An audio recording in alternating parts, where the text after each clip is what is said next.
Kain tayo ng late lunch. Sushi ang trip ko today. Yung order dito na siya lalabas. Kunin mo na lang.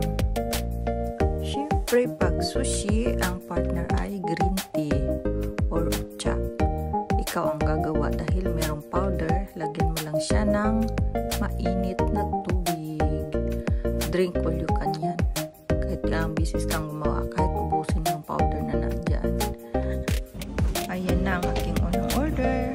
Chawamushi or steamed egg custard. Crab flavor siya. Marami siyang flavor pero mas gusto ko yung crab kasi masarap. At ayan na ang aking plate sushi. Ilang piraso lang kasi mabigat yung sa tiyan yan. Kasi kanin yung sa loob. At syempre, pag sushi, hindi mawawala ang ating luya. Ano yan siya? Manamis-tamis na maasim-asim. Pampawala ba ng lansa? Siguro malulugi yung restaurant sa akin kasi ang lakas kong kumain ng luya. Palibhasa libre ano. Hindi talaga, walang biro. Masarap siya. Partner na partner siya sa sushi. Siguro mawawala din yung kabag mo dyan. Diba? Yummy!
Panghuling order ko, ayan, paborito.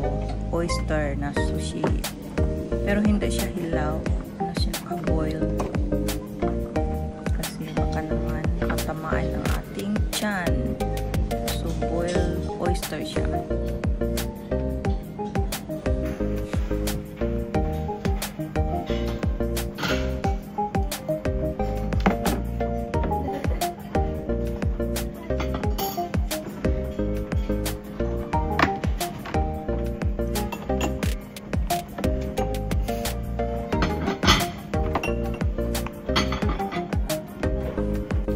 Then, ang finale, ayan, ang ating ice cream.